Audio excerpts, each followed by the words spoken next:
اللہ من الشیطان الرجیم بسم اللہ الرحمن الرحیم۔ عزیزان مان، آج ستمبر 1981 کی 25 تاریخ ہے اور درس قرآن کریم کا آغاز سورہ الدخان سے ہو رہا ہے، 44ویں سورت، پہلی آیت سے ہی۔ مجھے افسوس ہے کہ پچھلے 2 جمعے درس کا ناغہ رہا۔ آپ احباب کو میں سمجھتا ہوں اس کی محرومی کا احساس ہوتا ہے، یقین مانیے مجھے آپ سے بھی زیادہ کوفت ہوتی ہے۔ خدا کرے کہ اس سلسلے میں انقطاع نہ ہو اور یہ مسلسل جاری رہے۔ 44ویں سورت ہے۔ بسم اللہ الرحمن الرحیم۔ حامیم والکتاب المبین۔ خدائے حمید و مجید کا ارشاد ہے کہ یہ کتاب مبین خود اس حقیقت پر شاہد ہے۔ یہ جو اکثر قرآن کریم میں یہ واو آتی ہے، اس کا ترجمہ ہمارے ہاں عام طور پہ قسم کیا جاتا ہے، تو یہ چیز کہ خدا قسم کھا کر کہتا ہے کہ یہ بات ایسے ہے، کچھ جچتی نہیں ہے۔ خدا کو اپنی بات کہنے کے لیے قسم کھا کر اس کی سچائی کا ثبوت کیوں پیش کرنے کی ضرورت ہو۔ عربی زبان میں یہ واو شہادت کے لیے، گواہی کے لیے آتی ہے۔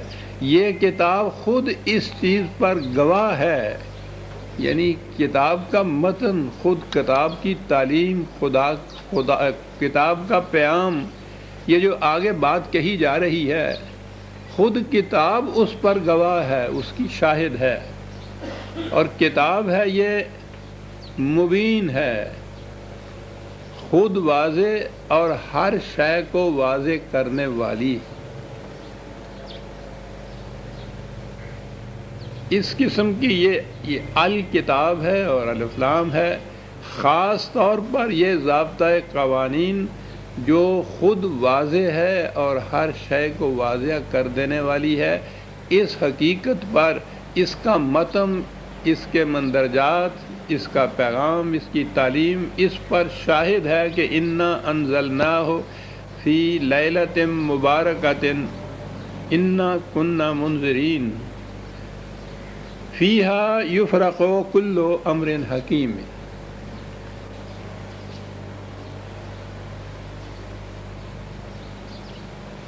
اس کتاب کو ہم نے، میں عرض کروں گا کہ پھر اس کا مفہوم کیا ہے۔ اس کتاب کو ہم نے ایک مبارک رات میں نازل کیا، اور یہ کوئی نئی بات نہیں تھی، یہ سلسلہ رشد و ہدایت انبیاء کرام کا شروع سے جاری رکھا ہم نے۔ منذرین، آگاہ کرنے والے۔ قرآن کریم نے متعدد مقامات پر بتایا ہے کہ کوئی قوم بھی تباہ نہیں کی گئی تاوقت کہ پہلے 2 شرطیں پوری نہیں ہم نے کر لی۔ ایک تو یہ کہ وہ قوم ذہنی طور پر ایسی سطح پہ ہو کہ جو صداقت ان کے سامنے پیش کی جائے اسے سمجھنے کی صلاحیت ان میں آ چکی ہوئی ہو، اور دوسرے یہ کہ یہ تعلیم ان تک پہنچ چکی ہو۔ آپ دیکھتے ہیں کہ کتنا عجیب و غریب قانون ہے یہ۔ آج اس دور تہذیب میں بھی قانون کی کتاب کا یہ پہلا ضابطہ ہوتا ہے کہ ignorance of law is no excuse, کہ قانون کی واقفیت نہیں تھی، صاحب میں تو جانتا ہی نہیں تھا کہ قانون یہ ہے۔ وہ کہتے ہیں کہ نہیں، یہ کوئی معقول عذر نہیں ہے، اس کے باوجود تم مجرم قرار پاؤ گے، حالانکہ تم جانتے نہیں تھے کہ قانون کیا ہے۔ یہ حکومت کا فریضہ ہے کہ وہ اپنے احکام اور قوانین کو اس طرح واضح کرے کہ ہر شخص کو معلوم ہو جائے کہ یہ قانون ہے، نہ صرف یہ کہ اس تک وہ پہنچ جائے بلکہ وہ سمجھ بھی جائے کہ یہ قانون ہے۔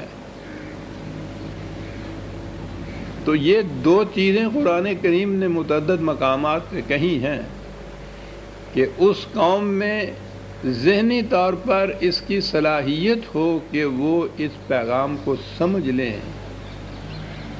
آج بھی پریمیٹیو ٹرائبز جن کو کہتے ہیں، پرانے زمانے کے قبیلے قبائل، آسٹریلیا میں، جنوبی افریقہ میں، امریکہ میں ایسے قبائل بستے ہیں جو ابھی یوں کہیے کہ شعوری طور پر انسانیت کی سطح پر بھی نہیں آئے،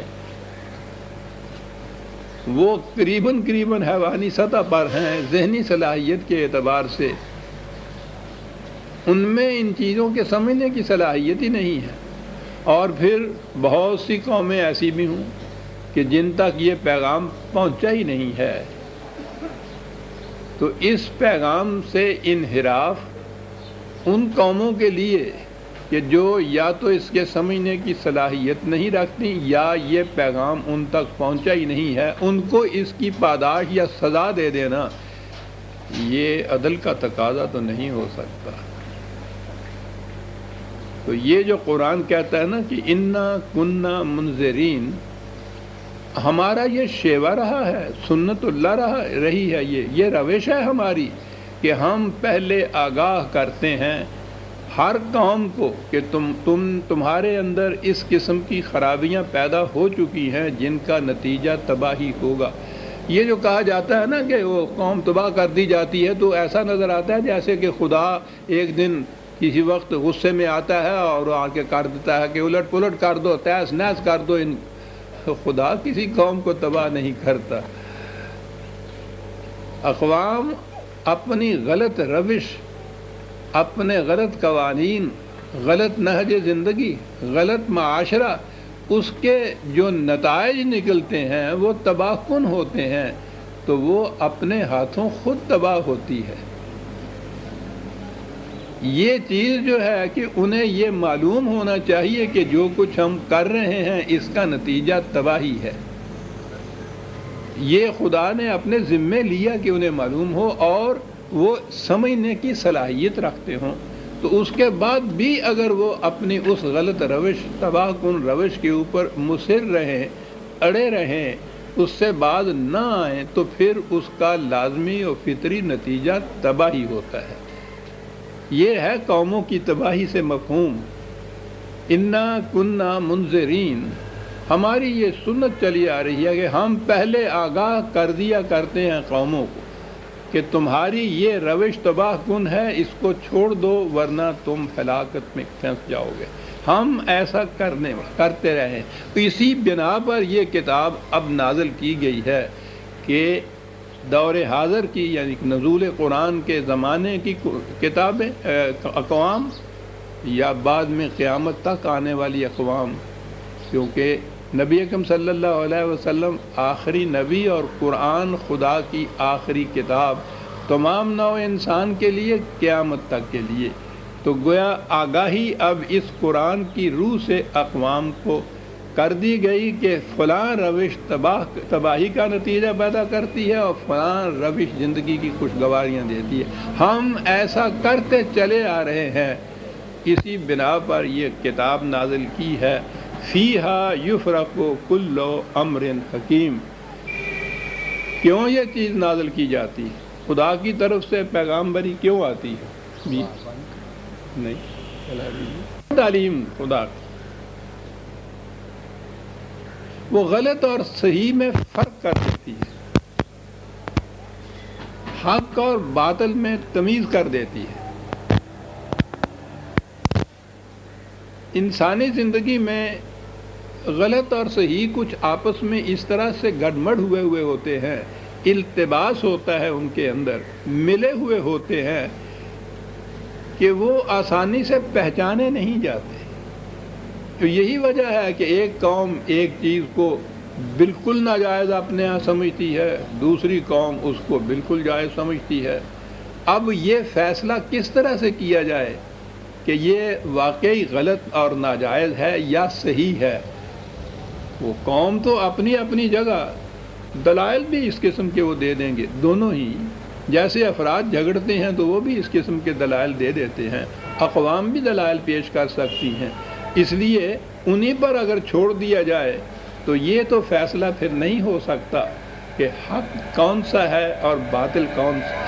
ایک تو اضافی جائز اور ناجائز ہوتا ہے نا، کسی قوم نے اپنے معاشرے کے لیے ایک قانون وضع کر لیا، ہمارے ہاں جیسے قانون ہے کیپ ٹو دی لیفٹ، بائیں ہاتھ کو چلو، امریکہ میں قانون ہے دائیں ہاتھ کو چلو، یہاں یہ جائز ہے وہاں وہ جائز ہے، یہاں ہمارے ہاں دائیں ہاتھ والا ناجائز ہے، ان کے ہاں بائیں ہاتھ والا ناجائز ہے۔ تو گویا جائز اور ناجائز کے الفاظ تو دونوں جگہ آئیں گے۔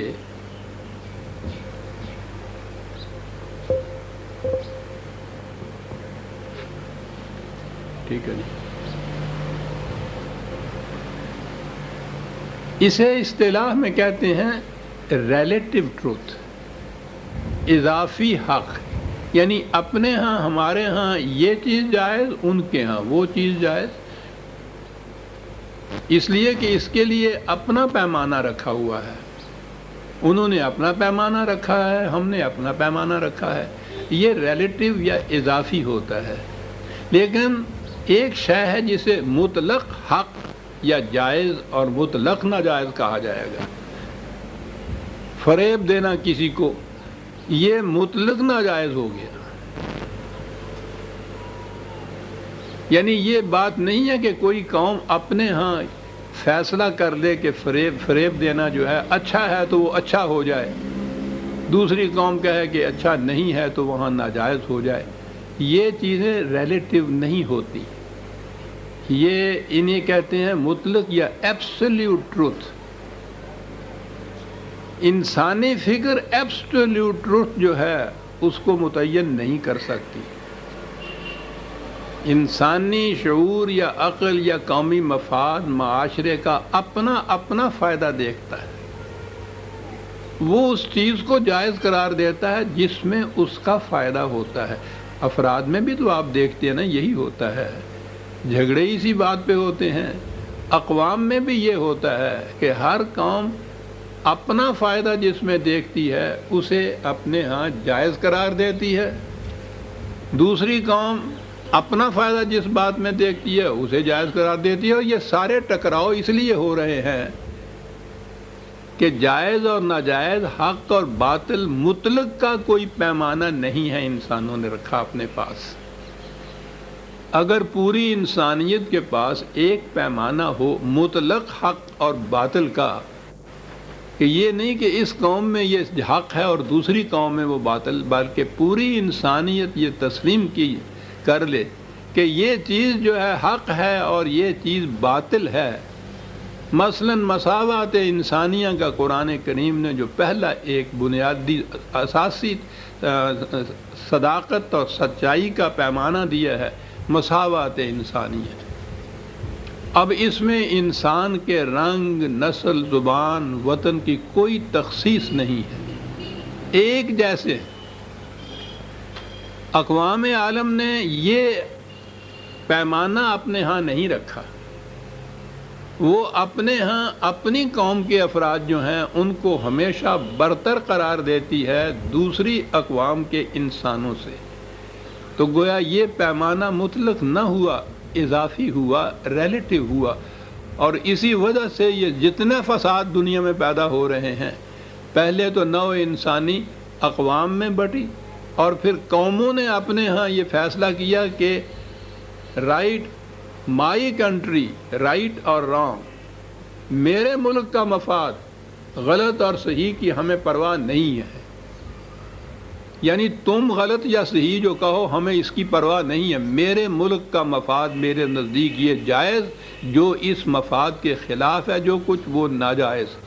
اب ہر قوم نے اپنے ہاں یہ رکھا پیمانہ جائز اور ناجائز کا، تو یہ سیدھی بات ہے کہ ٹکراؤ ہوگا، مفاد میں ٹکراؤ تو ہوگا ایک دوسرے سے۔ اور جب ٹکراؤ ہوگا اس کا نتیجہ مخاصمت ہوگا، عداوت ہوگا، پھر جنگ ہوگا۔ یہ جس قدر دنیا میں مختلف اقوام میں مسلسل طور پر عداوت اور مخاصمت چلی آ رہی ہے اور بڑھتی چلی جا رہی ہے، اس کی وجہ یہ ہے کہ انسانیت کو تقسیم کیا اقوام میں۔ یہ بھی اضافی چیز ہو گئی۔ قرآن کریم کہتا ہے کہ نوع انسانی تو ایک امت واحدہ ہے، یہ الگ الگ ٹکڑوں میں تم نے اس کو کیوں بانٹ دیا؟ یہ ملک کی حدود، یہ جغرافی کی مختلف ٹیریٹریز، ان کی حیثیت کیا ہے؟ تم نے نقشے پہ کچھ خام خواہ لائنیں کھینچ لیں اور ان لائنوں کو تم نے اتنا ابدی، مستقل اور مستحکم قرار دے دیا کہ یہ انمٹ ہو گئیں۔ اب اس لائن سے ادھر بسنے والا اور انسان ہے اور اس لائن سے دوسری طرف بسنے والا اور انسان۔ قرآن نے کہا کہ پہلے یہ تقسیم ہی باطل ہے، اور جب یہ تقسیم باطل ہوگی، انسانیت ایک برادری ہو گئی، تو یہ بات کہ اس قوم کے حق میں مفید ہے، یہ بات اس قوم کے حق میں وہ بات مفید ہے، یہ تو خود بخود ختم ہو جائے گا جب اقوام کی تقسیم ہی ختم ہو گئی۔ تو اس لیے اس نے کہا کہ یہ تفریق بھی غلط، کہ یہاں یہ اچھا ہے اور وہاں وہ برا ہے۔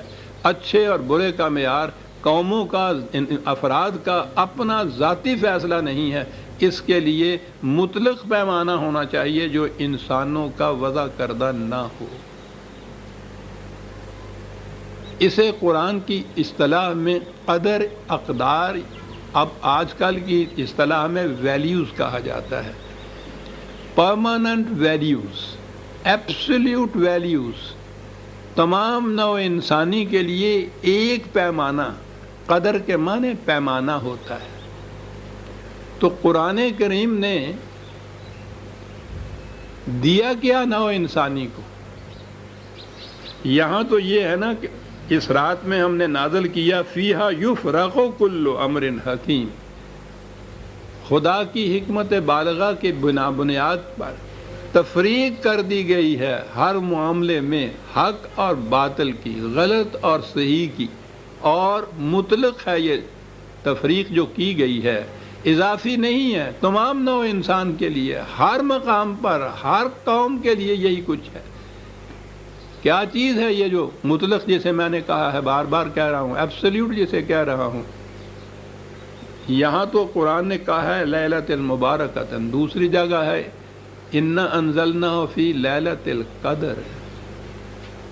دیکھیے وہی قدر کا لفظ آ گیا جو میں نے ابھی کہا ہے کہ ویلیو اس کا ترجمہ ہے، جمع اس کی اقدار ہے، اور ویلیوز اسے کہا جائے گا۔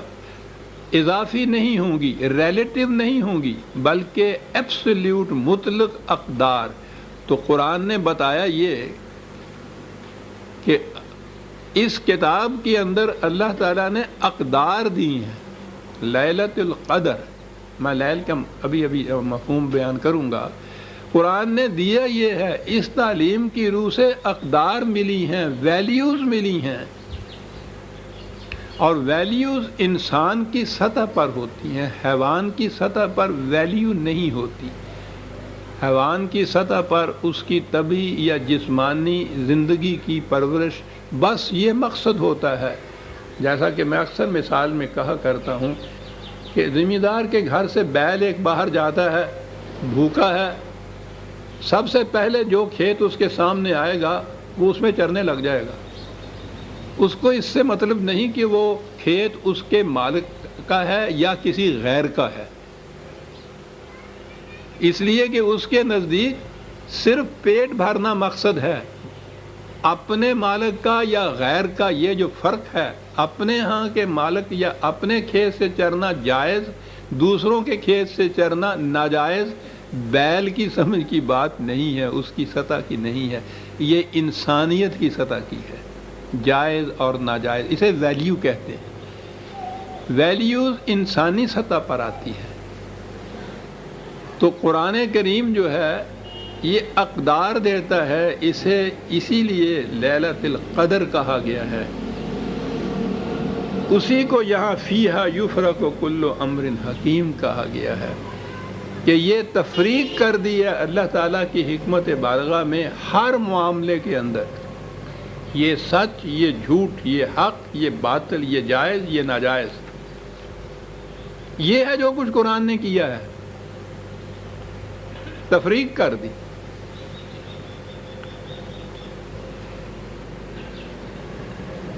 یہاں بھی یہاں لیلۃ مبارکۃ آیا ہے، وہاں بھی لیلۃ القدر آیا ہے، لیل کا لفظ آیا ہے۔ ترجمہ عام تو اس کا رات ہوتا ہے، مفہوم کے اعتبار سے اس کے معنی تاریکی ہوتا ہے۔ یہ ہماری ہی اصطلاح نہیں قرآن کی، دنیا کی پوری تاریخ جو ہے اس میں ڈارک ایجز کی اصطلاح تو آپ نے سنی یا پڑھی ہوگی۔ ڈارک ایجز یعنی یہ جو زمانہ اب تمدن کا، تہذیب کا، علم کا، عقل کا، فکر کا، اس سے پہلے کا جو دور ہے یا ادوار ہیں، جتنا بھی زمانہ ہے، اس کو ازمنہ مظلمہ کہتے ہیں۔ وہ ذرا مشکل لفظ ہے عربی زبان کا۔ تاریک دور، ڈارک ایجز جو ہے، یہ ہے اصل میں انگریزی کی اصطلاح، تاریک زمانہ جو ہے۔ تو قرآن کریم نے کہا یہ ہے کہ یہ قرآن تاریک زمانے کے اندر آیا، ڈارک ایجز کے اندر آیا۔ نورانیت نہیں تھی انسانوں کے پاس اس زمانے میں۔ انبیاء کرام آتے رہے اس سے پہلے بھی، وہ مختلف علاقوں میں آتے تھے، مختلف قوموں کی طرف آتے تھے، پھر ان کی تعلیم تھوڑے عرصے کے بعد مسخ ہو جاتی تھی، باقی نہیں رہتی تھی، پھر تاریکی ہوتی تھی۔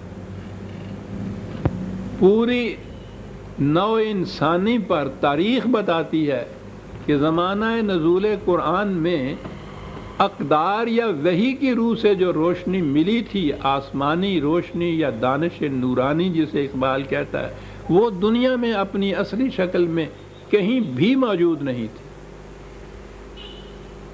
ساری دنیا پر تاریکی چھائی ہوئی تھی۔ یہ جو تاریکی کی فضا ہے پوری دنیا پر اقدار کے اعتبار سے، اسے قرآن نے لیل سے تعبیر کیا ہے، رات کی تاریکی۔ اس میں یہ سپیدہ سحر، یہ طلوع آفتاب، یہ عالمگیر روشنی کا سرچشمہ اور منبع، یہ آیا جسے قرآن کہا گیا ہے۔ اس لیے قرآن کریم میں دونوں مقامات پر اس کے لیے کہا ہے کہ تاریکی کے زمانوں کے اندر اس قسم کی روشنی کا سرچشمہ ہم نے نازل کیا۔ یہ اس لیل کا جو ترجمہ یا مفہوم ہے وہ یوں آیا، معاف رکھیے۔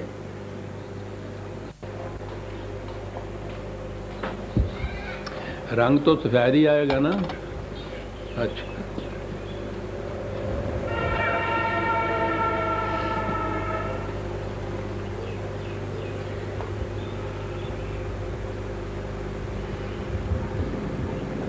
تو اب نظر آ گیا تاریخ کا وہ دور کہ جس میں اقدار کی روشنی دنیا میں کہیں نہیں تھی، اس تاریک تری فضا کے اندر یہ کتاب مبین جس کو قرآن نے نور کہا ہے، روشنی کا سرچشمہ کہا ہے، اسے ہم نے نازل کیا۔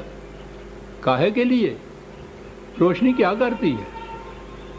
پہلے دیکھیے تاریکی کیا کرتی ہے۔ تاریکی میں فرق ہی نہیں آپ کر سکتے، سانپ میں اور رسی میں فرق نہیں کر سکتے۔ تاریکی میں دو فرد انسان کھڑے ہوں، آپ دور سے پہچان نہیں سکتے کون کون ہے۔ تاریکی کی چادر میں یہ تفریق اور تمیز نہیں ہو سکتی۔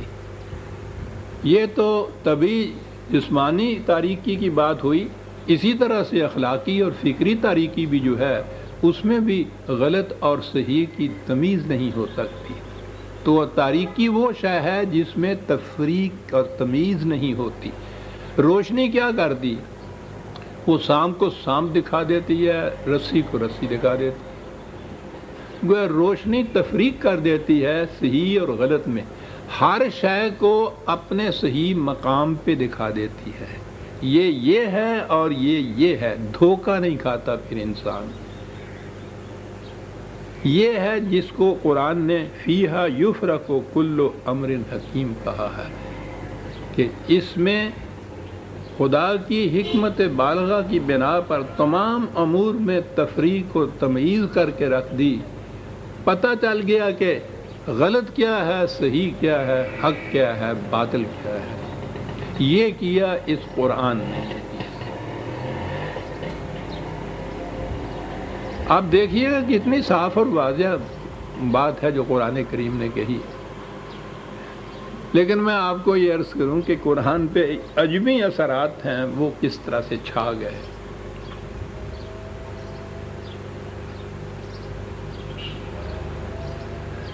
یہ ہمارے ہاں کی یہ جو قرآن کی تفاسیر لکھی گئیں، بلکہ تاریخ بھی لکھی گئیں، یہ عباسیوں کے زمانے میں لکھی گئی. عباسیوں کا دور ملوکیت کا تھے تو یہ عرب ہی، لیکن ان کو حکومت ملی تھی عجمیوں کے توسط سے. وہ ایرانی کہا جائے گا نا اس زمانے میں بھی. تو عرب چونکہ اپنے سوا ان لوگوں کو عجمی کہتے تھے، اس لیے تاریخ میں بھی عجمی آئے گا. یہ ایرانی تھے، یہ چھا گئے تھے آ کر مملکت کے ہر شعبے پر، فکری طور پر بھی اور ویسے بھی اقتدار کے طور پر بھی. ایرانیوں کے اعتقادات جو تھے، یہ لوگ مسلمان ہو گئے تھے، مسلمان بن کے آئے تھے اس ملت کے اندر، اپنے سارے عقائد ساتھ لائے تھے. اسلام کے ساتھ جو کچھ ہوا ہے وہ یہ کہ انہوں نے اپنے تمام عقائد کو آ کر اسلام کا لبادہ اڑھایا، اس کے نقاب میں پیش کیا.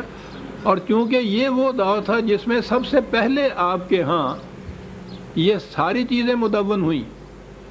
حدیث کی کتابیں مدون ہوئیں، تاریخ کی کتابیں مدون ہوئیں، فقہ کے احکام مدون ہوئے، عقائد کی شرح مدون ہوئیں. یہ ساری اس دور میں ہوئیں، اس سے پہلے کوئی کتاب ہی نہیں تھی عربوں کے ہاں. زمانہ نزول قرآن میں قرآن کریم کے سوا کوئی کتاب ہی نہیں تھی ان کے ہاں. بنی امیہ کے زمانے میں بھی قرآن کے سوا کوئی قانون کی کتاب نہیں تھی. یہ اس دور میں یہ ساری چیزیں مدون اور مرتب اور وضع ہوئی ہے. اب ان کے اندر بیشتر جو چیزیں آئی ہیں، خاص طور پہ عقائد میں، احکام میں، وہ ساری ان عجمیوں کی ہیں، ایرانیوں کی ہیں. انہیں مذہبی اعتبار سے مجوسی کہا جاتا تھا، میگیز. یہ جنہیں اب پارسی کہتے ہیں نا، بچے کھوچے یہاں کہیں بیچارے نظر آتے ہیں، تو یہ تو پوچھئے نہیں کہ ان کا مقام کیا تھا اس زمانے میں. یہ مجوسی تھے. بنیادی عقیدہ ان کا تقدیر کا تھا. تقدیر میں جبر کا عقیدہ، ڈٹرمنزم جسے کہتے ہیں، کہ سارے معاملات جو ہیں یہ اللہ تعالیٰ پہلے سے طے کر دیتا ہے. یہ طے شدہ ہوتا ہے، اس نے یہ کرنا ہے، اس نے فلاں دن مرنا ہے، فلاں دن بیمار ہونا ہے، فلاں دن صحت ہونی ہے، اس نے غلط کام کرنا ہے، اس نے فلاں برائی کرنی ہے. سب کچھ اللہ تعالیٰ نے پہلے سے طے کیا ہوا ہوتا ہے. وہ یزداں کہتے ہیں اسے ہم. اللہ تعالیٰ تو قرآن کا لفظ سب کہ یہ ساری چیزیں جو ہیں یہ یزداں نے پہلے سے طے کی ہوئی ہیں ہر انسان کے متعلق. اسے عقیدہ تقدیر کہتے ہیں.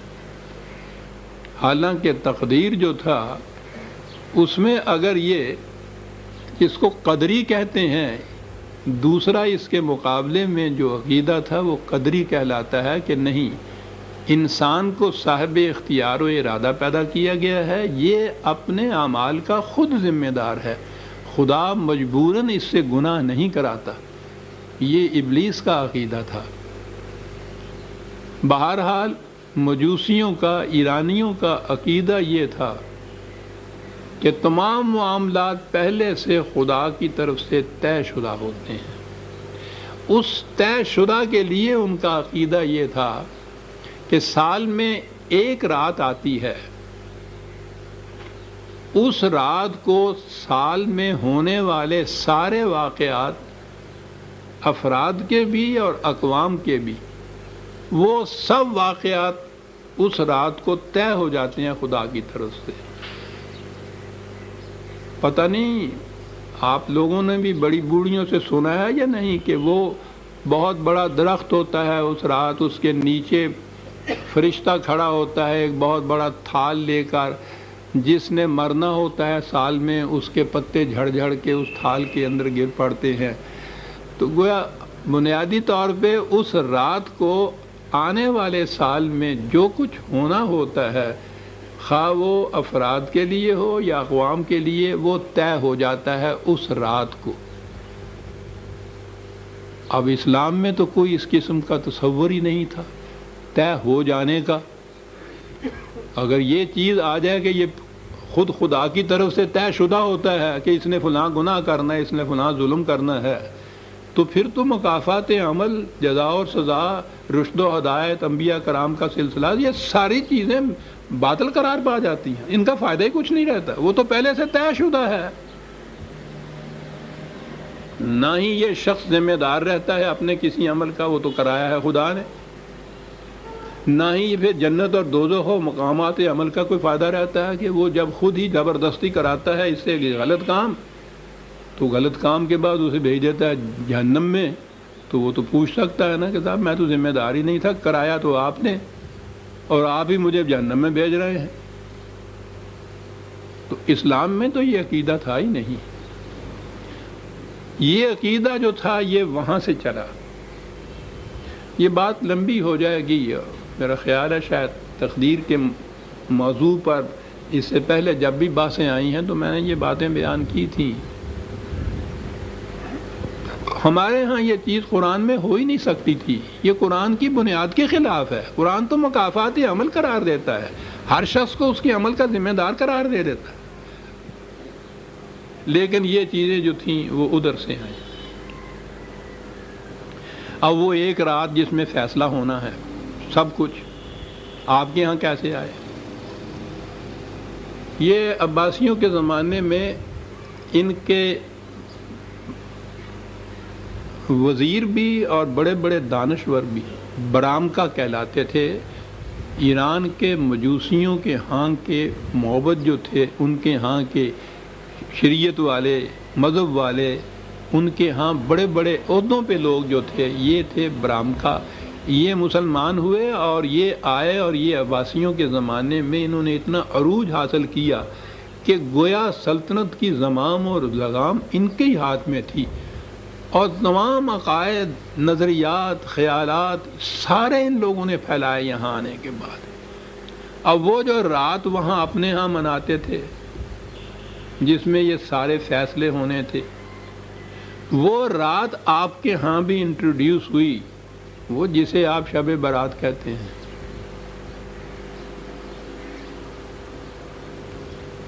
اور جتنی تقریبیں ہمارے ہاں ہوتی ہیں ان کے لیے کچھ نہ کچھ بتایا جاتا ہے کہ یہ اس لیے ہوتی ہے، یہ اس لیے ہوتی ہے۔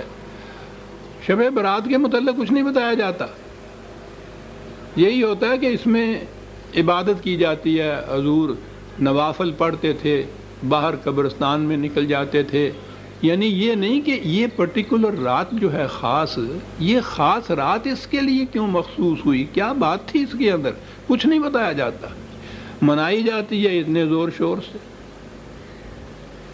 یعنی حلوے کے زور پر۔ اب تو شاید پکتا بھی نہیں ہے۔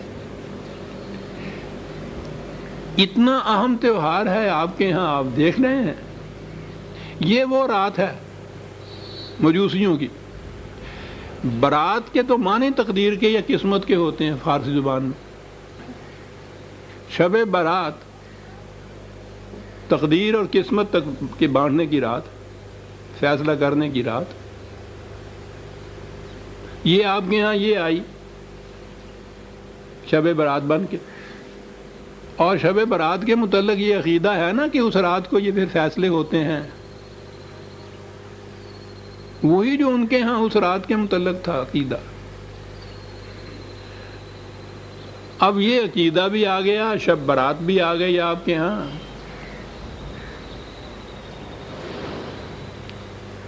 اس کی سند کہاں سے ملے؟ تو سند تو پھر آپ دیکھیے نا، جب ریت کی بنیادوں پہ ہی عمارتیں اٹھانی ہوں تو پھر تو تمیز ہی نہیں ہوتی نا کہ کس قسم کی نیچے مٹی آتی ہے۔ کہا کہ دیکھیے نا یہاں وہ لیلۃ مبارکۃ لکھا ہوا ہے نا، رات، بڑی مبارک رات، رات جو لکھا ہوا ہے، اچھا جی، کیونکہ رات لکھا ہوا ہے، یہ جو آیت ہے نا اس کو پیش کیا جاتا ہے سند میں کہ یہ رات ہے، فیہا یفرق کل امر حکیم، دیکھیے لکھا ہوا ہے، اس میں ہر معاملے کا فیصلہ ہو جاتا ہے، یہ سند، ہر معاملے کا فیصلہ ہو جاتا ہے۔ یہ شب برات ہے، یہ لکھ دیا، جنہوں نے شروع میں لکھا، اب میں تو کیا عرض کروں، یہ میرے ذمہ بھی نہیں کہ یہ میں اس کے لیے توجیہ بھی پیش کروں۔ انا انزلناہ فی لیلۃ مبارکۃ، یہ جو تھا ٹکڑا کہ ہم نے نازل کیا قرآن کو اس رات میں، یہ سامنے پڑا ہوا ہے۔ اب شب برات تو آتی ہے شعبان میں، قرآن کے متعلق قرآن کریم میں ہے شہر رمضان الذی انزل فیہ القرآن، رمضان کے مہینے میں قرآن کے نزول کی ابتدا ہوئی، تو یہ تو رمضان میں ہونی تھی۔ پہلوں نے لکھا اور یہ جو تھا انا انزلناہ ذہن نہیں گیا یا کیا ہوا، پتہ نہیں کیا ہوا، کہا یہی کہ صاحب یہ دیکھیے نا، یہ ہے وہ رات شب رات کی۔ بعد میں آ کے کسی نے اعتراض کیا، جن کو پھر مرتد قرار دیا گیا، کہ صاحب یہ شعبان میں کیسے آ جائے گی یہ رات؟ نازل کیا قرآن کو اس رات میں، لیلۃ القدر جسے کہا گیا، قرآن میں ہے کہ وہ رمضان کے مہینے کی رات ہے، یہ شعبان کے مہینے کی رات میں آپ بتا رہے ہیں، یہ کیسے ہوا؟ کہنے لگے یہ آپ لوگوں کے سمجھ کی بات نہیں ہے، بہت اونچی بات ہے اصل میں۔ اچھا جی، ذرا زور سے سمجھا دیجئے، لاؤڈ سپیکر اونچا کر لیں گے ہم تھوڑا۔ کیسے؟ کہنے لگے کہ یہ جو ہے نا شبرات کی رات، شعبان کی، اس میں قرآن شریف عرش معلیٰ سے پہلے آسمان پہ نازل ہوا۔ پھر ذرا سال ہے کہ رمضان میں پھر پہلے آسمان سے زمین پہ اترا۔ لیکن دیکھیں نا دونوں باتیں پوری ہو گئی کہ نہیں؟ یہ اعتراض کرنے والے جو ہیں ان کی تو گردن ٹیڑھی ہے، بس یوں ہو گیا معاملہ، عرش عظیم سے پہلے آسمان پر شعبان میں اس رات کو، اور پہلے آسمان سے زمین پہ رمضان کی رات کو، دونوں باتیں قرآن سے ثابت۔ غور فرمایا کہ وہ ایک عقیدہ ہے تقدیر جو تھا، اور اس تقدیر کے فیصلے کرنے کی رات جو تھی، وہ رات نوروز کی جو مجوسیوں کی رات تھی، وہ رات برامکا نے آپ کے ہاں انٹروڈیوس کی برات، یہ شب برات جسے کہتے ہیں، مجوسی آتش پرست تھے نا، یہ جو آتش بازی چلاتے ہیں نا، یہ اسی سنت کی پیروی ہے، آگ کی، وہ یہ چیز وہ آ گئی۔ اب یہ سند جو تھی اس کی، یہ ان کے علماء کرام کے ذمہ رہی، اور سند آ گئی قرآن سے کہ یہ ہے وہ چیز، قرآن نازل ہوا اس رات کو۔ اور پھر یہ جب اعتراض ہوا تو جواب دے دیا گیا کہ وہ نازل ہوا عرش عظیم سے آسمان اول پہ، اور اس کے بعد رمضان میں نازل ہوا آسمان اول سے اس زمین پر جو کچھ بھی ہوا تھا۔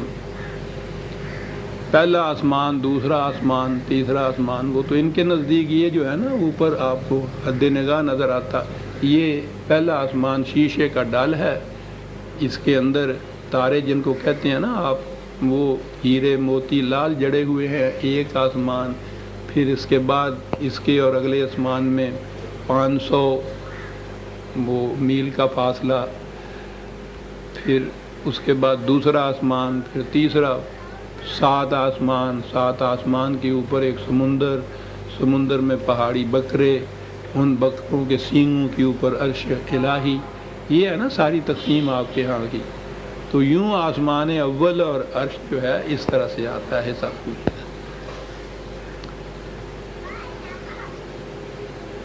میں نے عرض یہ کیا ہے کہ قرآن کریم نے یہ کہا یہ ہے کہ قرآن کو ایسی ڈارک ایجز میں نازل کیا جہاں روشنی کی کوئی کرن نہیں تھی. اس میں اقدار خداوندی ملی، مطلق ایبسلیوٹ ٹروتھ کی ویلیوز ملی جنہیں کوئی بدل نہیں سکتا.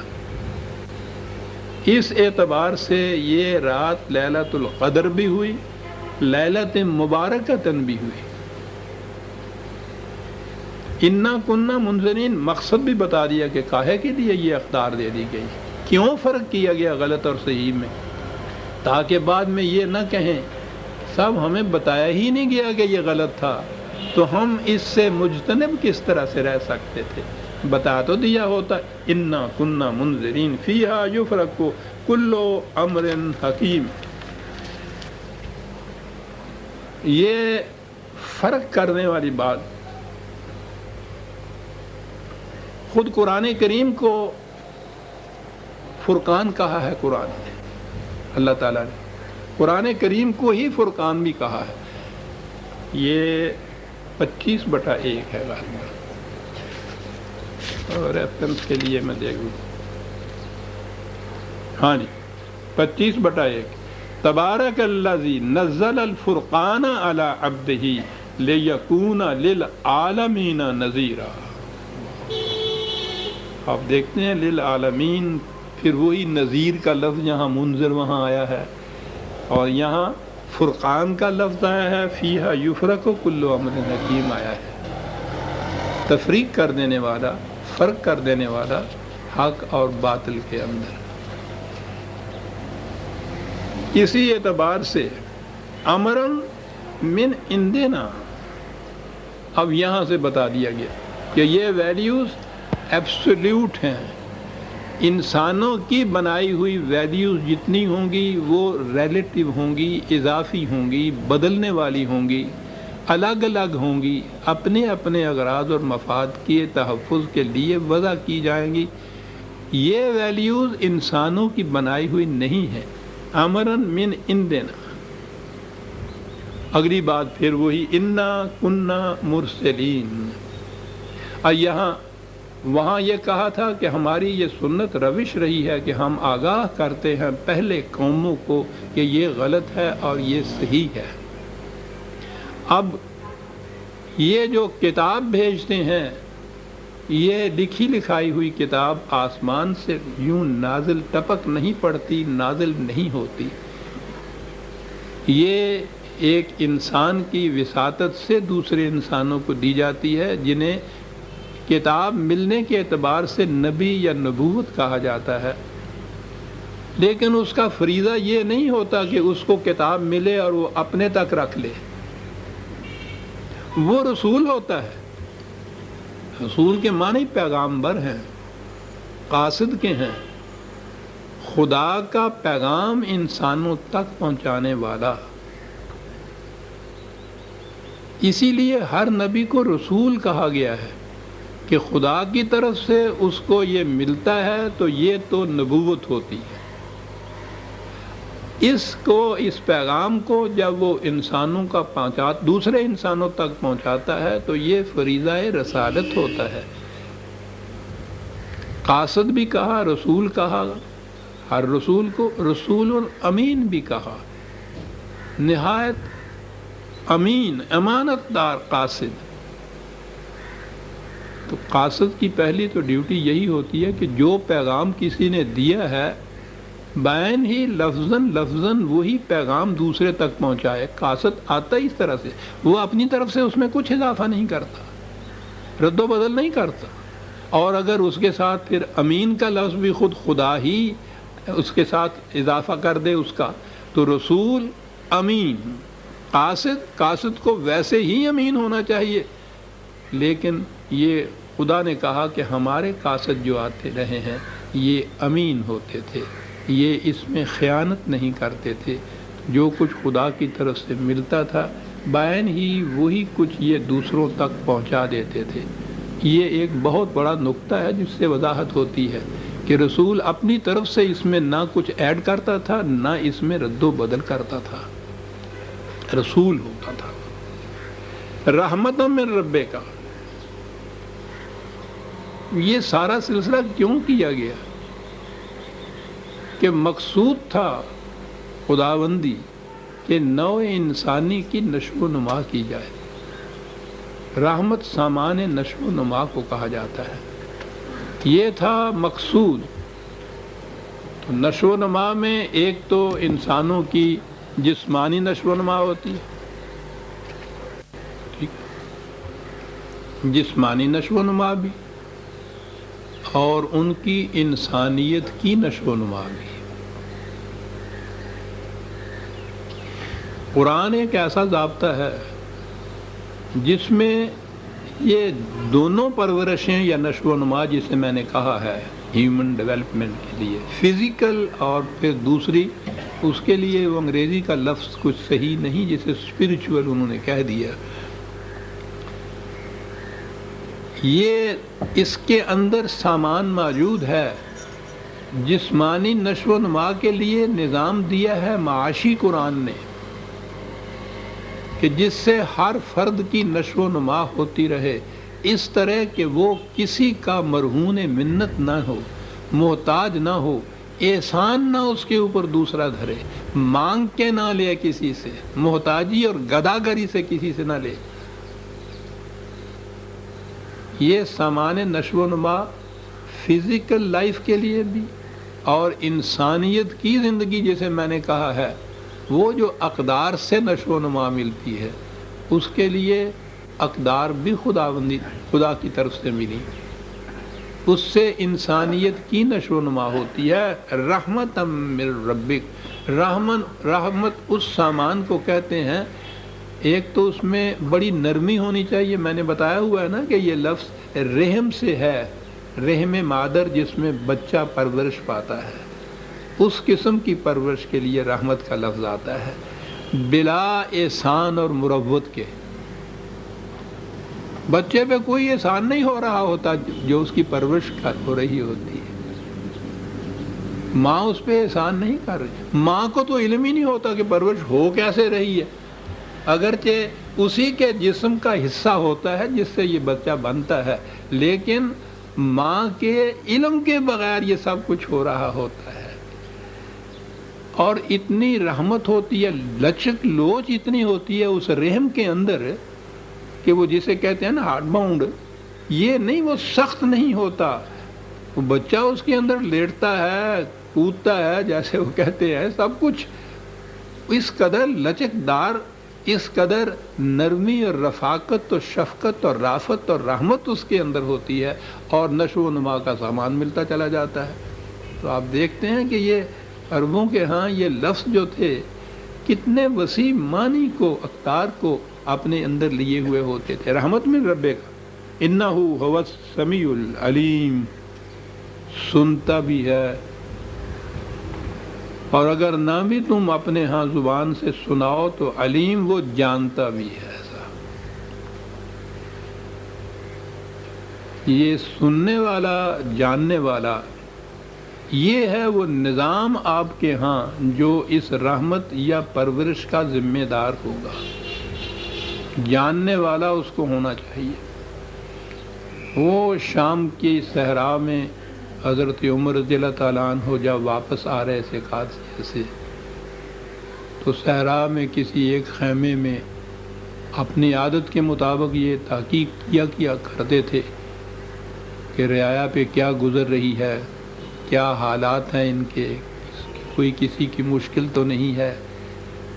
تو صحرا میں ایک جھونپڑی میں یا ایک خیمے کے اندر ایک بڑھیا تھی، اس سے جا کے آپ نے یہ پوچھا بڑھیا سے کہ مائی کچھ عمر کے متعلق بھی تمہیں پتہ ہے؟ کہنے لگی کہ مجھے کیا پتہ، سنا ہے کہ وہ شام میں گیا تھا واپس آیا ہوا ہے۔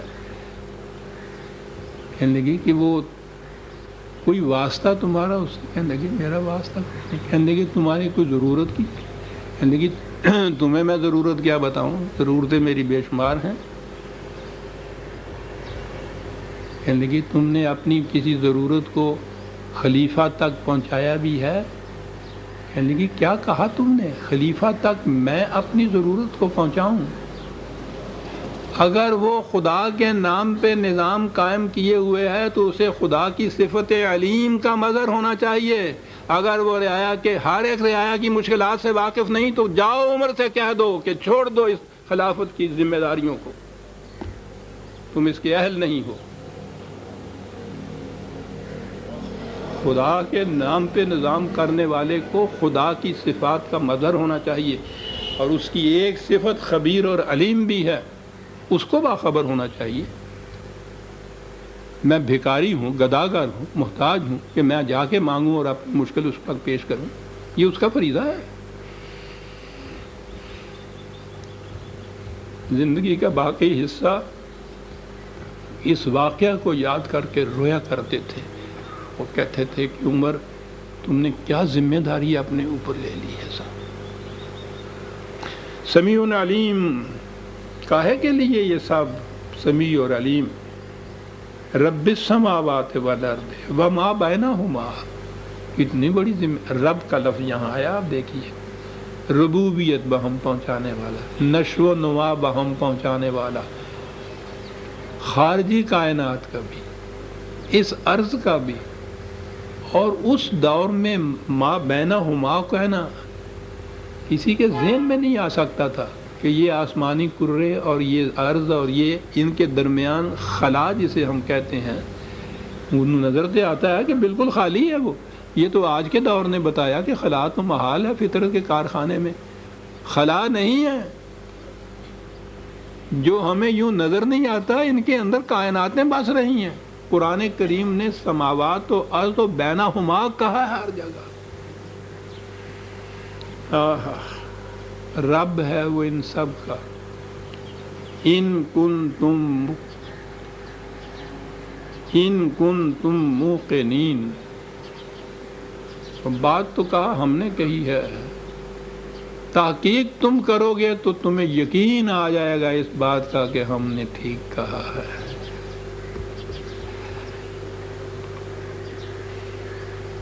وہ محض بات کہہ کے منواتا نہیں ہے کہ ہم نے جو کہا ہے مانتے کیوں نہیں ہو، نہ،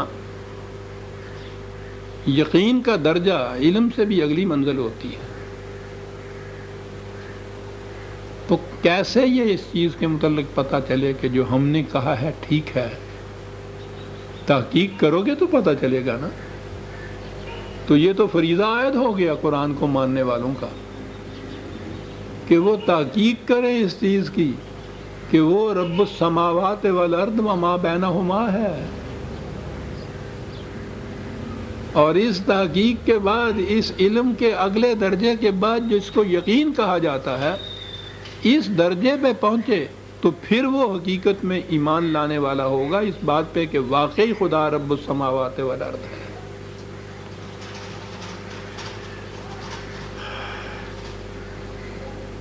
یہ ربوبیت،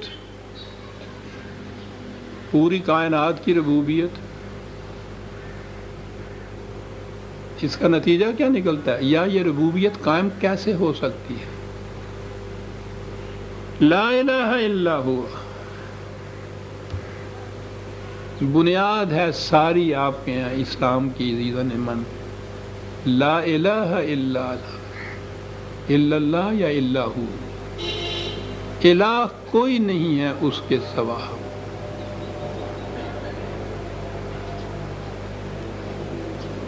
الہ کہتے ہیں صاحب اقتدار کو، جس کی پاور ہو، جس کا اختیار ہو۔ بنیاد ہے یہ کہ خدا کے سوا کسی کو حق اقتدار نہیں ہے، حق حکومت نہیں ہے، پاور نہیں کسی کے پاس، اختیار کسی کے پاس نہیں ہو سکتا۔ یہ چیز اگر کوئی اس کا مدعی ہے تو وہ پھر خدا کا شریک کہلائے گا، کیونکہ اس نے لا الہ الا ہو کہا ہے۔ اس میں استثناء اس نے کسی کی نہیں کی ہے کہ یہ بھی اور وہ بھی۔ لا یشرک فی حکمہ احدا، وہ اپنے حق حکومت میں کسی کو شریک نہیں کرتا۔ لا الہ، تو اتنی بڑی ذمہ داری جو ربوبیت کی ہے وہی پورا کر سکتا ہے کہ کامل اختیار بھی اسی کے ہاتھ میں ہو۔ اگر اس کے ساتھ اور بھی ہیں جن کے اختیارات ہیں تو پھر تو ٹھیک ہے نا، یہ رقبہ وہ چھین کے لے جائے گا، وہ زمین اس کے نام لکھی جائے گی، وہ سارا کوئی یوں بٹ بٹا جائے گا۔ اختیار اس کے ہاتھ میں، یعنی اس کے قانون کے ہاتھ میں اختیار ہونا چاہیے۔ لا الہ الا ہو۔ اگر اقتدار اور اختیار کسی انسان کے ہاتھ میں آ گیا ہے تو پھر وہ لا الہ الا کا ماننے والا معاشرہ نہیں رہے گا۔ اب یہ بڑی مشکل تھی صاحب، یہاں تو دور اول کے بعد جو ملوکیت شروع ہوئی تو خدا کا تو اقتدار ہی کہیں نظر نہیں آتا۔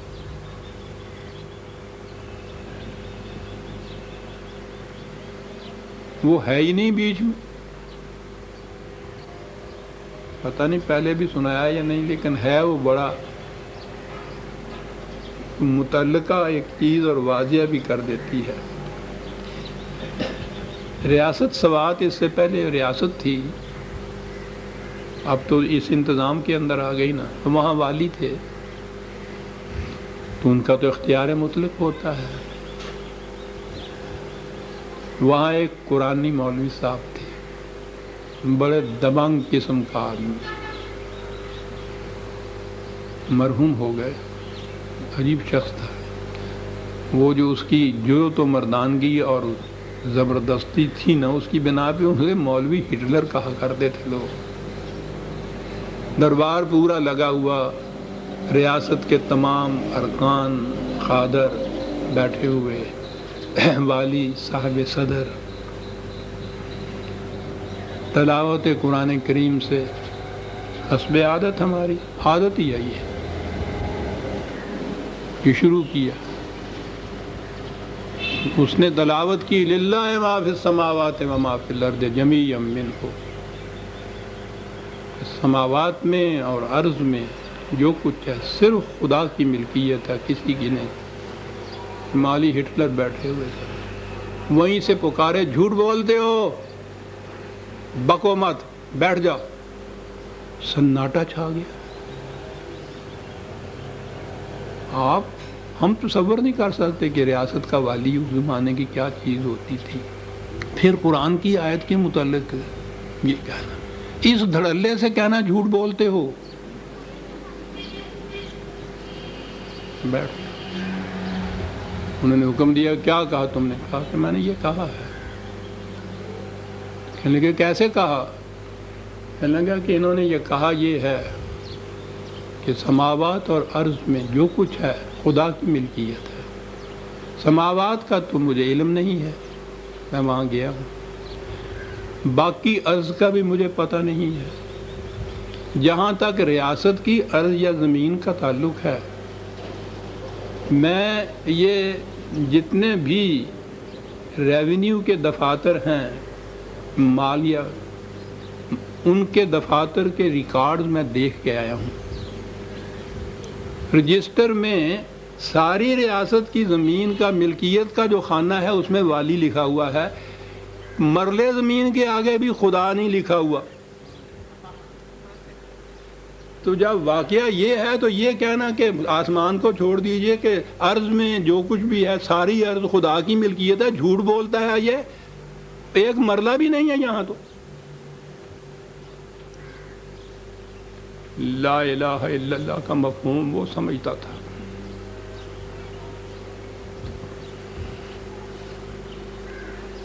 پھر آپ سمجھ سکتے ہیں دوسرے دن مولانا کہاں ہوں گے،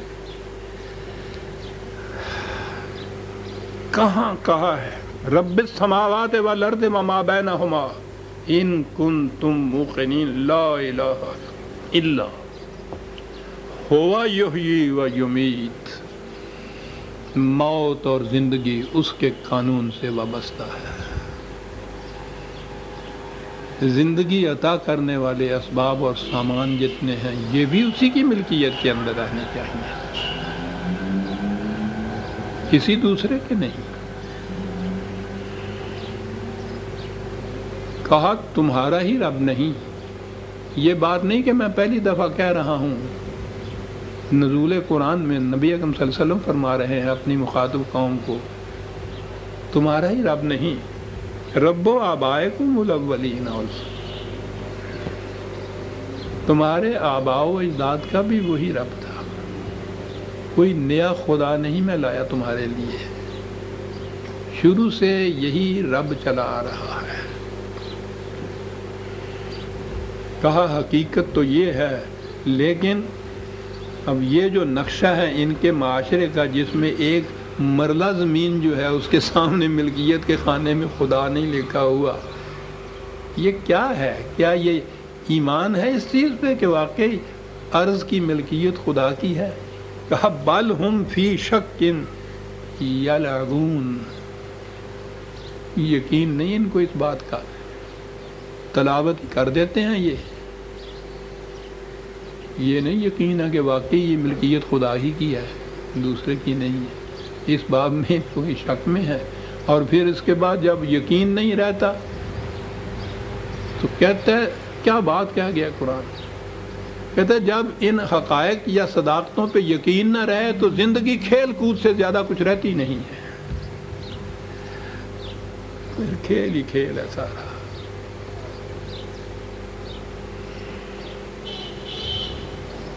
یہ لعبہ ہوتا ہے حرکت میں تو کسی چیز کا رہنا، لیکن منزل مقصود کی طرف بڑھنا نہیں۔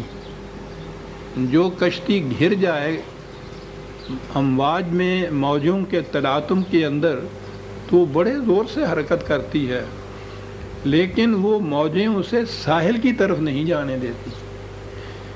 زندگی کی اس قسم کی حرکات اور ایسے پروگرام کے جس میں حرکت تو بے شک مسلسل ہی ہو لیکن وہ منزل مقصود کی طرف نہ لے جائے، اسے لعب کہتے ہیں عربی زبان میں۔ تو مقصود تو یہ تھا کہ یہ کم از کم عرض کی ملکیت کے متعلق تو تمہیں یقین ہو کہ یہ خدا کی ہے اور دوسرے کی نہیں ہے، پھر لا الہ الا ہوا ہوگا، ورنہ یہ اگر بات نہیں تو پھر زندگی کھیل تماشا ہی ہے۔ حرکت تو ہوگی اس کے اندر، مقصد کوئی سامنے نہیں ہوگا جس طرف تمہاری زندگی جائے گی۔ فارتقب یوم تأتی السماء بدخان مبین یغشی الناس ھذا عذاب علیم۔ کہا پھر ان سے کہو کہ یہی کھیل کود ہی ہے تمہاری زندگی، سیریسلی تم لیتے ہی نہیں ہو لائف کو، مقصد حیات ہی کوئی نہیں ہے، تو پھر انتظار کرو تھوڑا سا کہ تمہاری تباہی کا آخری وقت جو ہے وہ آ جائے۔ یہ جو کہا ہے نا کہ اس دن، لفظی ترجمہ اس کا یہ کیا جائے گا یا ہوگا کہ یہ آسمان دھواں نظر آئے گا، پھر عجیب و غریب تفسیر ہے اس کی یوں ہی، حالانکہ عربی زبان کا یہ محاورہ ہے، ہمارے بھی ہاں انتہائی درجے کی مصیبت آتی ہے تو کہتے ہیں آنکھوں کے آگے اندھیرا چھا گیا۔ وہ اندھیرا چھا گیا واقعی اندھیرا ہی نہیں ہو جاتا، مصیبت کی انتہا ہوتی ہے، جسے آسمان پھٹ پڑا۔ یہ زبانوں کے محاورے ہوتے ہیں، قرآن سمجھنے کے لیے محاورہ عرب بڑا ضروری ہے جاننا۔ ان کے ہاں مصیبت کی انتہا ہوتی تھی تو وہ یوں کہتے تھے کہ اس میں جب انسان اوپر کی طرف دیکھتا ہے تو اس سے دھواں ہی دھواں نظر آتا ہے، جیسے ہم کہتے ہیں آنکھوں کے آگے اندھیرا چھا جاتا ہے۔ تو کہا کہ پھر وہ انتظار کریں اس دن کا، اس انقلاب آفریں ساعت کا، وہ مخاصمت پھر جو قریباً 82 جنگوں کی شکل میں ظاہر ہوئی، انتظار کریں کہ پھر اس تباہی کے وقت آنکھوں کے سامنے اندھیرا چھا جایا کرتا ہے۔ اب یہ کہ یہ جو الفاظ ہیں معنی یہی ہیں محاورے کی روح سے، سچ مچ کوئی آسمان پہ دھواں نہیں چھا گیا، لفظ موجود ہیں، ھذا عذاب علیم، بات کر دی۔ یہ بڑی علم انگیز تباہی ہے انسانوں کے لیے۔ تو گویا تباہی کے لیے ہی یہ محاورے کا لفظ جو ہے یہ قرآن نے استعمال کیا ہے۔ قرآن سمجھنے کے لیے یہ سمجھنا بڑا ضروری ہے۔ کہا کیفیت یہ ہوتی ہے اس قسم کی قوموں کی، غلط روش پہ، غلط نظام زندگی پہ چلے جاتے ہیں، ذرا سا جھٹکا آتا ہے تو پکار اٹھتے ہیں کہ ربنا اکشف عنا العذاب انا مؤمنون،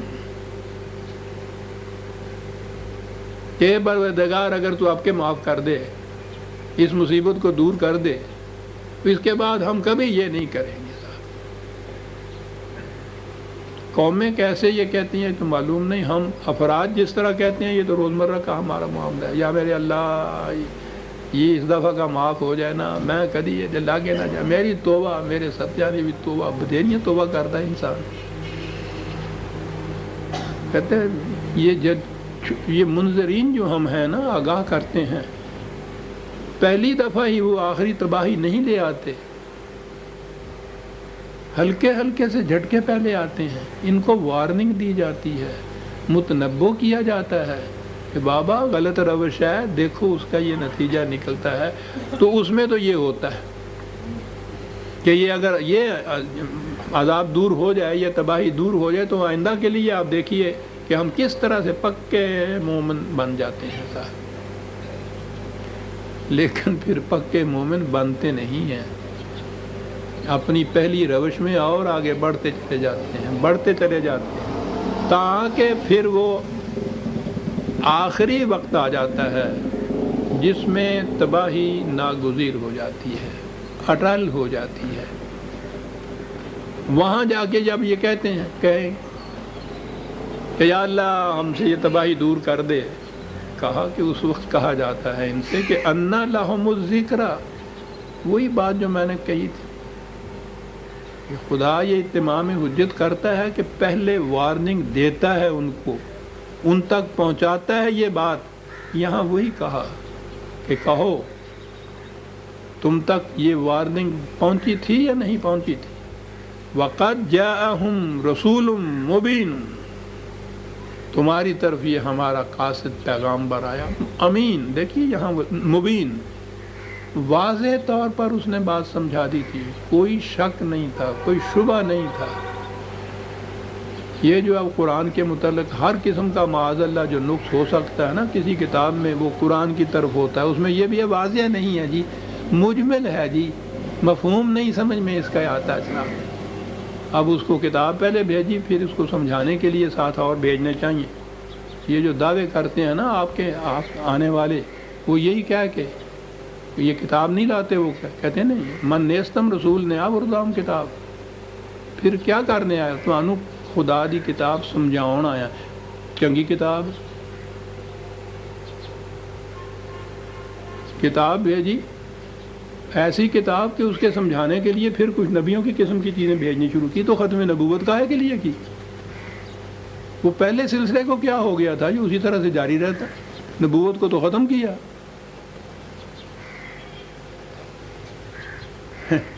رسول مبین، ہماری طرف بھی آیا تھا، ثم تولوا عنہ، اور تم نے اس سے روگردانی کی تھی، ہے نا یہ واقعہ؟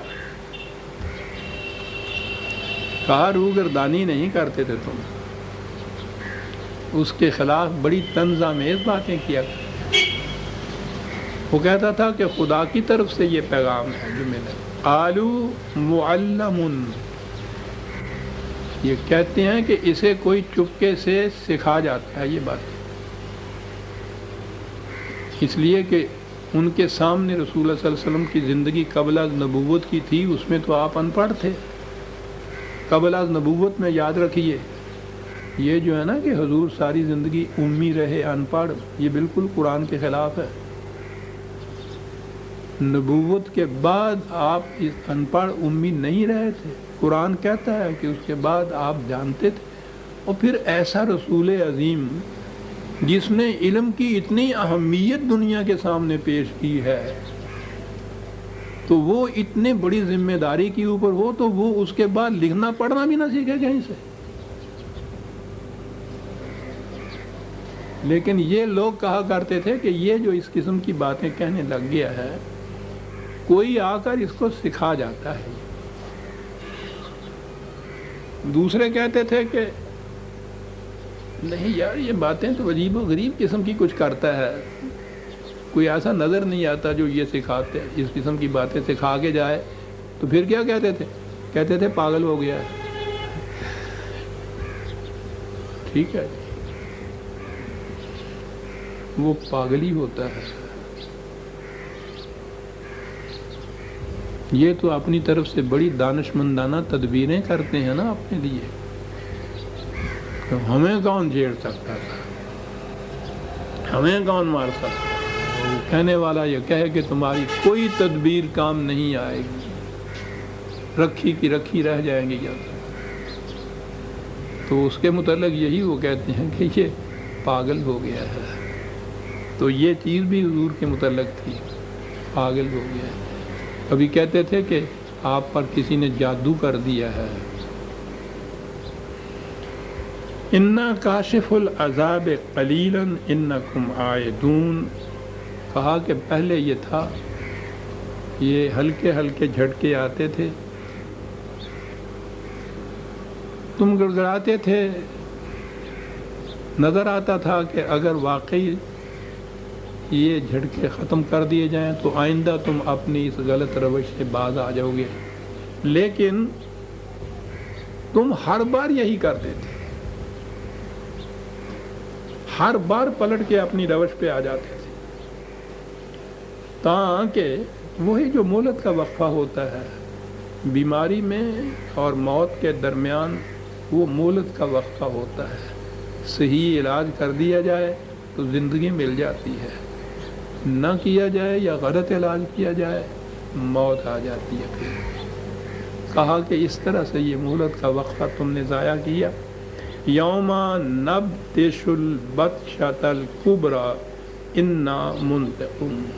تو پھر آخر میں تو ہماری گرفت بڑی سخت ہوتی ہے. ہم قوموں کی غلط تباہ کن روش کا جو نتیجہ ہمارے قانون کے مطابق نکلتا ہے وہ تباہی ہوتی ہے، اور یہ گرفت ہماری بڑی سخت ہوتی ہے، اس سے کوئی چھوٹ نہیں سکتا. 10 منٹ تو ہیں. بات اس کے بعد مثال کی شروع ہوئی. قرآن کا انداز یہ ہے کہ وہ ایک بات نظری طور پر پیش کرتا ہے، اس کی صداقت کی شہادت میں اقوام سابقہ کی تاریخ کو پیش کرتا ہے. تو یہ جتنا کچھ کہا گیا نا، زمانہ نزول قرآن میں قریش کے بعد وہاں یہودی زیادہ بستے تھے جو اہل کتاب تھے، ان کی تاریخ بڑی عام تھی وہاں. تو عام طور پہ آپ دیکھیں گے کہ قرآن ہمیشہ بنی اسرائیل کی داستان جو ہے اور فرعون کی داستان، اس کو بطور تائید اور شہادت کے پیش کرتا ہے. تو جو کچھ کہا ہے اس کے بعد قرآن نے فرعون اور حضرت موسیٰ کی کشمکش کی داستان کو آگے پیش کیا ہے. ٹھیک ہے، وقت اتنا تو ہے، لیکن میں معافی چاہتا ہوں، کمزوری کی وجہ سے میں تھک گیا ہوں، معاف کیجیے گا. آج اتنا ہی صحیح، 10-15 منٹ کی اجازت چاہتا ہوں. ربنا تقبل منا انک انت السمیع العلیم. ہم سورہ الدخان کی آیت 16 تک آ گئے تھے، 17ویں آیت سے آئندہ ہم